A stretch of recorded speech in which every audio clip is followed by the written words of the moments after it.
उपोषण सुटलं। त्या उपोषणामध्ये अर्चना कुटेला 2 वेळ जिल्हाधिकारी कार्यालयामध्ये यावं लागलं, लेखी द्यावं लागलं।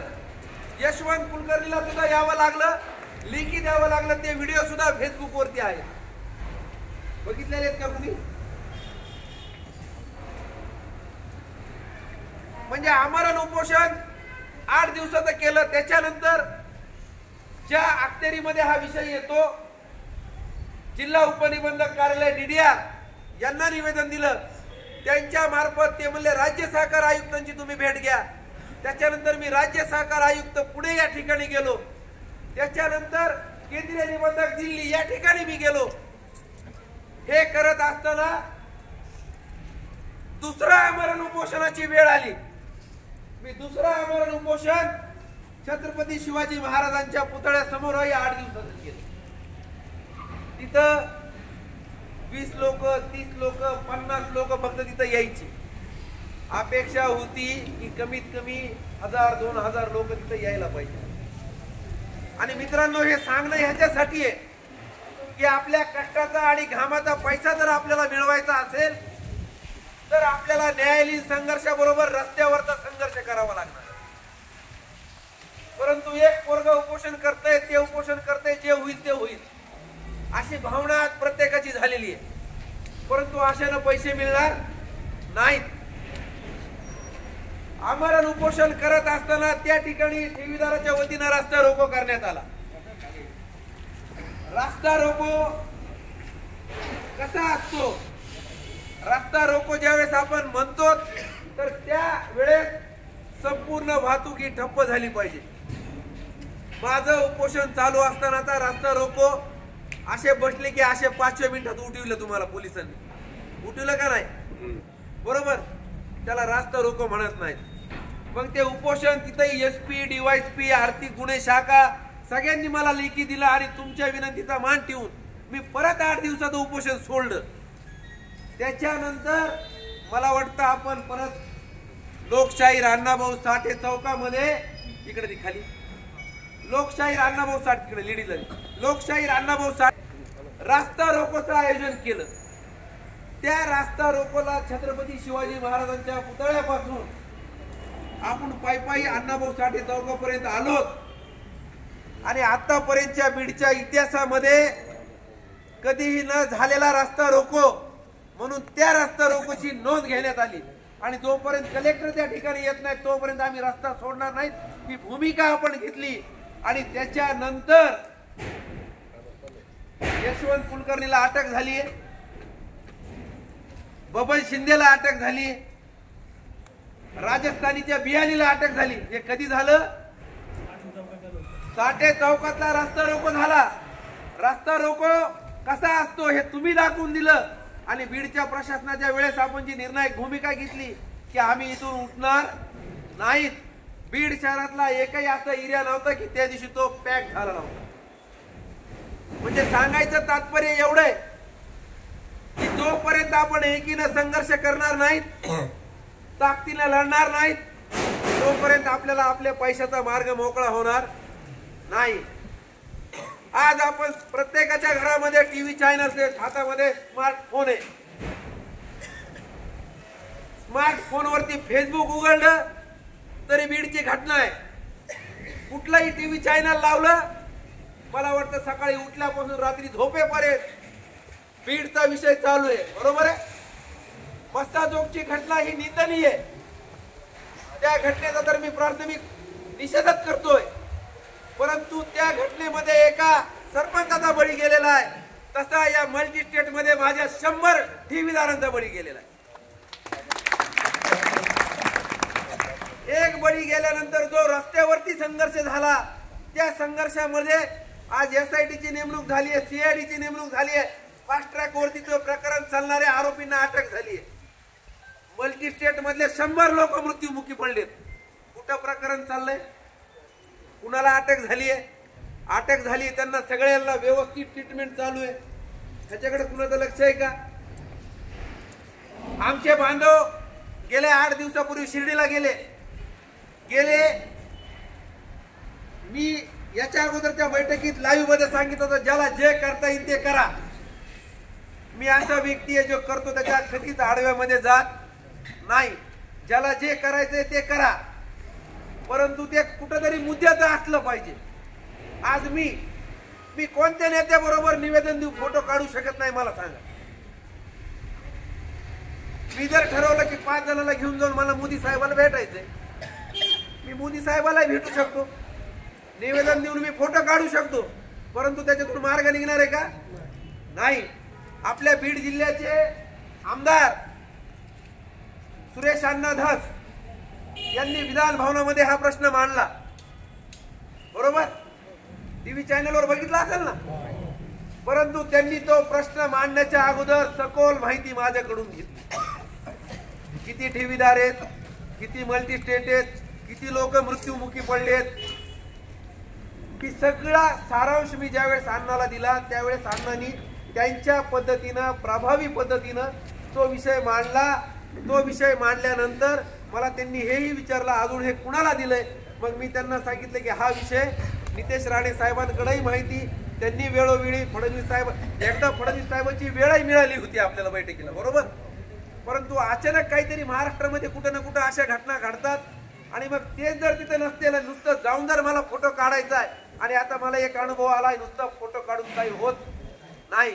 त्याच्यामुळे मी ठरवलंय जोपर्यंत संबंधित विभागाच्या अधिकाऱ्यांना घेऊन बैठक होत नाही तोपर्यंत बैठकीला जायचं नाही. तर तशी सुरेश अण्णा धस आणि आताच नव्यानं झालेले कॅबिनेट मिनिस्टर माझे नेते नितेश राणे यांनी देवेंद्र फडणवीस आणि या ज्या खात्याचे मंत्री आहेत अजितदादा पवार, सहकार मंत्री आता नव्यानं झालेले पाटील साहेब यांच्याशी चर्चा झालेली आहे. आता चर्चा झाल्यानंतर आता तुम्ही म्हणताल मग मीटिंग का होत नाही, हे ठेवीदाराचा लगेच प्रश्न आहे. मीटिंग का होत नाही? आता संबंधित मंत्रालयामध्ये मीटिंग लावायची आहे. मग त्या मीटिंगला सहकार मंत्री उपस्थित असले पाहिजेत. आपला विषय मल्टी स्टेटचा आहे म्हणजे दिल्लीचा माणूस त्या मीटिंगला उपस्थित असला पाहिजे.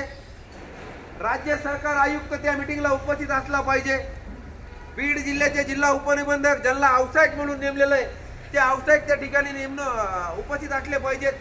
ज्यांच्याकडे या संपूर्ण केसेसचा तपास आहे असे तपास अधिकारी म्हणून जे डीवायएसपी गोल्डे साहेब आहेत ते त्या ठिकाणी उपस्थित असले पाहिजेत. आता या सगळ्या लोकांना एक दिवशी एकत्रित करायचे, बरोबर आहे? संबंधित वर्गाची एक तारीख यायला लागली आहे, पण गोल्डे साहेबाला त्या दिवशी वेळ नाहीये. गोल्डे साहेबाला वेळ आहे तर त्या दिवशी आवसायकला वेळ नाहीये. आवसायकला वेळ आहे तर केंद्रीय दिल्लीच्या माणसाला वेळ नाहीये. म्हणून ही मीटिंग फक्त लांबायला लागली. आणि ही मीटिंग जर आपल्याला करायची असेल तर तुम्हा आम्हाला सगळ्यांना मोठ्या संख्येने रस्त्यावर यावं लागेल. रस्त्यावर आल्याशिवाय प्रेशर पडणार आहे का? आता इथं वकील साहेबांकडे 1068 लोकांचे अर्ज आहेत. आम्हाला अपेक्षित होतं की किमान अर्ज दिलेले लोक तरी बैठकीला येतील, बरोबर? परंतु लोकांची भावना काय झालेली आहे, मगर साहेबांनी अर्ज दिलाय, मग मगर साहेब बैठकीत काय घडलंय ते सांगणार आहे, बरोबर आहे ना विजू भाऊ? विजय गुट्टे परळीहून आलाय, बीडला काय बैठकीत झालंय मग विजय सगळं सांगणार आहे. शिरूरचे महेश डोंगरे आलेत ते शिरूरच्या लोकांना सांगणार आहेत. अंबाजोगाईचे चाटे आलेत ते अंबाजोगाईच्या लोकांना सांगतील. बंडू चाबुसकर जाफराबादून आलेत हे जाफराबादच्या लोकांना सांगतील का बाबा ह्याच लोकांनी गुत्त घेतलंय का आणि या सगळ्यांमुळे मी घेतलंय का? जसं वकील साहेब म्हणले की मला 400-500 फोन आले, तळेकर साहेबाला 7-8 फोन आले, पण माझ्या माहितीनुसार माझे 2 मोबाईल खराब झाले एवढे मला फोन आले. मध्ये माझ्या कानाची ट्रीटमेंटही झाली. म्हणजे ही परिस्थिती आहे आणि घटना एवढ्या विदारक घडलेल्या आहेत. माझ्या घरी जर एखादा नवीन माणूस जर मला एखादा विचारायला आला तर माझ्या घरच्यांना मी येऊस तर चैन पडत नाही.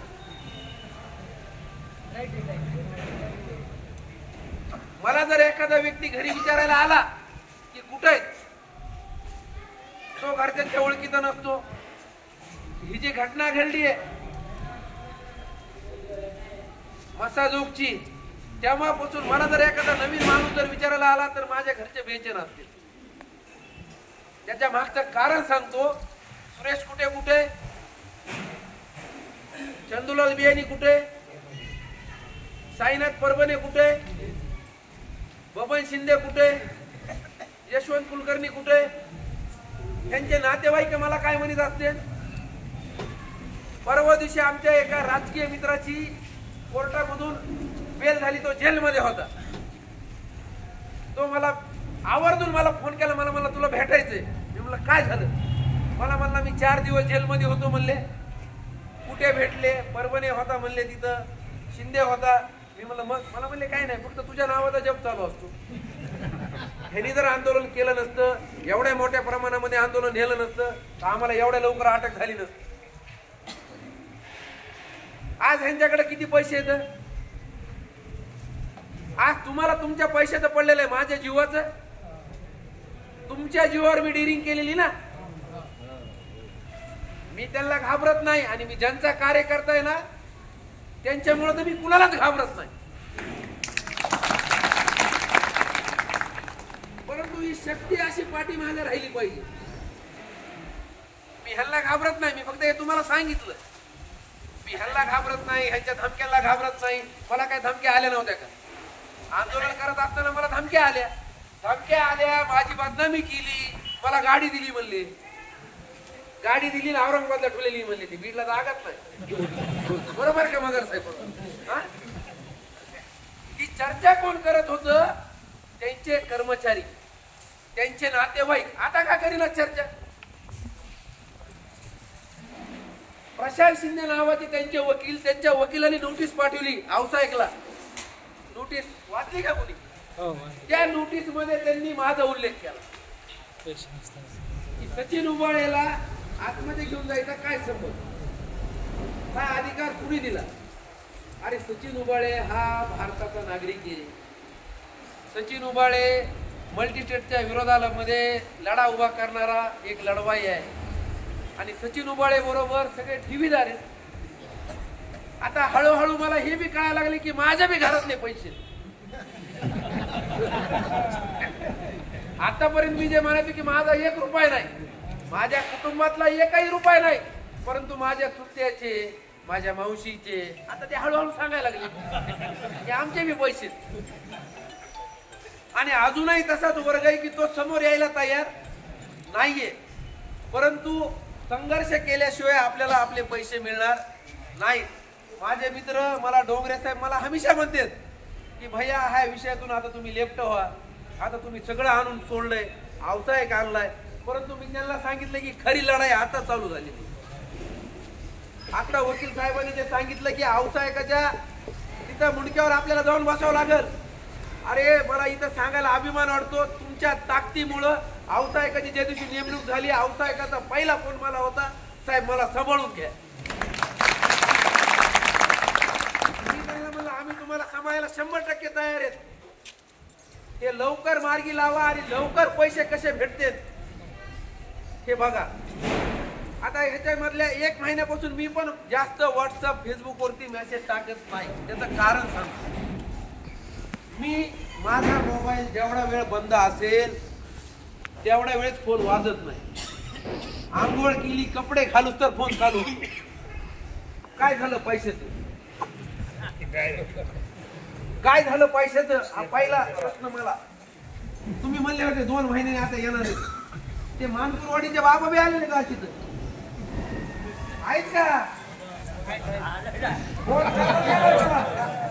फोन करतात का नाही मला फोन करतात का.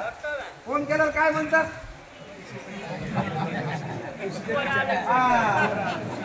म्हणजे या बिचाऱ्या लोकांचा दोष नाहीये. कष्टाचे घामाचे शेतातले पैसे. मी प्रत्येकाला जेवढं होतं तेवढं द्यायचा प्रयत्न करतो बोलण्याच्या माध्यमातून. माझ्या बरोबर जे माझे मित्र राहतात ना त्यांना माहिती माझा अर्धा दिवस मोबाईलवर चाललाय. सांगायचं तुम्हाला हे का सांगतोय, आता ओरिजिनल वेळ आलेली आपल्याला संघर्ष करायचा.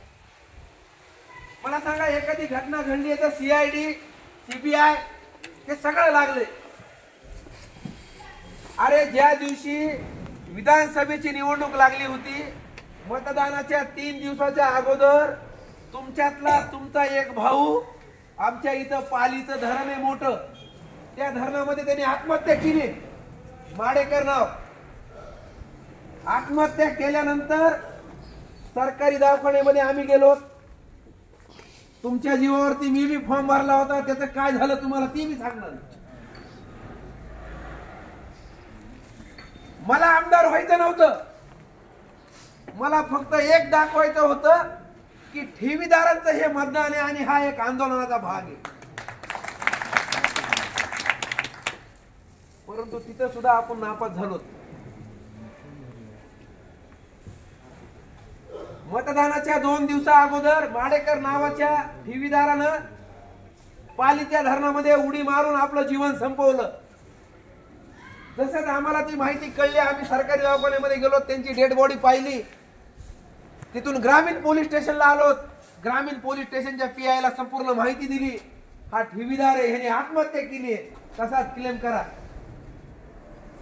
आणि तिथून मी लाईव्ह केलं. फौजी, मी उमेदवार असताना बाकीचे सगळे उमेदवार प्रचारात होते, मला प्रचार महत्वाचा नव्हता, मला ठेवीदार महत्वाचा होता. मी त्या ठिकाणी आलो आणि त्या ठिकाणावर मी लाईव्ह केलं की मला निवडणूक महत्वाची नाहीये, मला ठेवीदार महत्वाचा आहे. आणि आपला एक भाऊ त्यानं आज तलावामध्ये उडी मारून जीवन संपवलंय.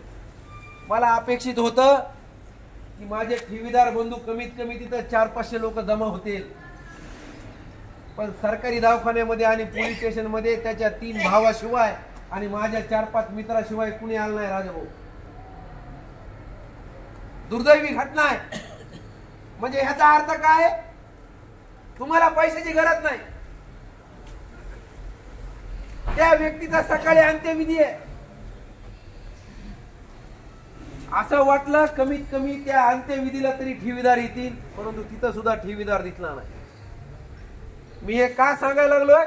मी ज्या वेळेस फेसबुक लाईव्ह केलं आणि त्यांनी आत्महत्या केली, जर तिथं आपले 1000-500 ठेवीदार आले असते आणि आपण जर त्यांचं प्रेत ताब्यात घेतलं नसतं तर 2 दिवसावर मतदान आलं होतं. काहीतरी निर्णय त्या दिवशी आपला लागला.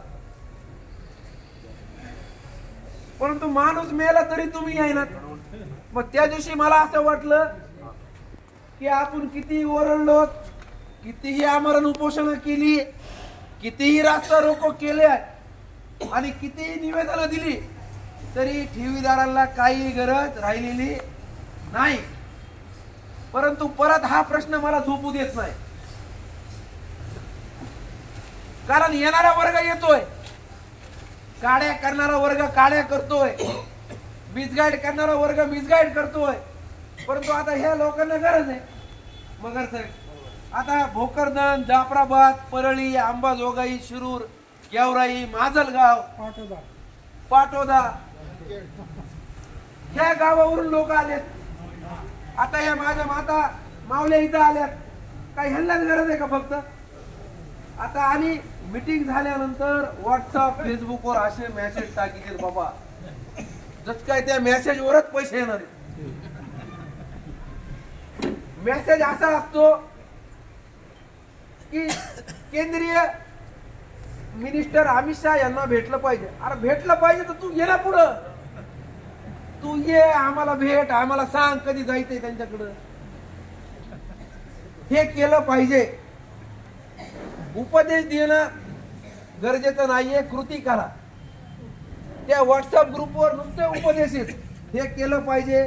आणि हे केल्याने काय होणार आहे आणि हे ह्याच्यामुळे आपण पाठीमागे. त्याच्यामुळं आपल्याला जर पैसे मिळवायचे असतील, संघर्ष करायला तुम्ही तयार असताल, बरोबर ताटे साहेब? बरोबर. दुसरी महत्वाची गोष्ट, आतापर्यंत आता 1.5 वर्ष झाले आपण एकमेकाच्या सोबत येतो. मी कधी तुम्हाला पैसे मागितलेत का आंदोलनाला? कारण मला माहिती ना, आज हे माझे मित्र आहेत, त्यांना फक्त फोन केला, मला ठेवीदाराची बैठक घ्यायची, 2 घंटे मंगल कार्यालय द्या, दिलं फुकट मोफत. याच्या अगोदर शिवाजीराव जाधव, सूर्या लॉन्स 2-4 वेळेस मोफत. पैसे कशाला लागत? पहिला मोर्चा काढला, पहिल्या मोर्चाला खर्च आलता 6,500. कशाला लागत पैसे? दुसऱ्यांदा मोर्चा काढला, दुसऱ्या मोर्चाला बी तेवढेच पैसे. कधी तुमच्याकडून पैसे गोळा केलेत? काही ठिकाणी काही लोक कृती समितीच्या नावावरती ह्या वकिलाला भेटायचंय, त्या वकिलाला भेटायचंय. कशाला तुम्ही लोकांची फसवणूक करायला लागलात? ह्या गावाला जायचंय, त्या गावाला जायचंय, कशाला तुम्ही लोकांना अगोदर खड्ड्यात घालायला लागला? तुम्हाला यायचं, तुम्ही आज इथं आलात ना. आता बरेचशा लोकांना अर्ध तिकीटच आहे, बरोबर आहे का नाही? कशाला लागत पैसे? आता जिथे मला संभाजीनगरला जायला 250 रुपये लागत, तर तुम्ही 125 रुपयात येणं जाणं होते, बरोबर आहे ना? हे सुद्धा आपल्याला थांबवायचंय. अगोदरच ठेवीदार मेलेला आहे, त्यांना मारण्याचं काम बी काही जण करायला लागले. चुकीचा गाईडलाईन, चुकीची माहिती, तर हे कुठंतरी थांबलं पाहिजे. ह्याच्यासाठी तुम्ही जागरूक असणं सुद्धा गरजेचं आहे. आता इथे आल्यानंतर बऱ्याच लोकांचं म्हणणं आले की मोर्चा काढू. आता एवढे लोक मोर्चामध्ये घेऊन जाऊन काय करायचे? म्हणजे 24 तास टीव्ही चॅनल चालू असून जर तुमच्या डोक्यात प्रकाश पडत नसेल तर मोर्चा आंदोलन कशाला करायचंय? का करायचंय? अहो करावं लागेल, पण कसं करायचं एवढ्या लोकांना घेऊन? अहो ज्ञानराजाची संख्या आहे 1.25 लाख. ज्ञानराजाच्या ठेवीदाराची संख्या किती आहे? 1.25 लाख. त्याच्यानंतर मला एक गोष्ट अजून एक प्रकाशनी जाणवली या आंदोलनामध्ये. ज्याचे 1 कोटीच्या वरचे पैसे आहेत का, काळे पैसे, ते लोक काळे करायला जातात.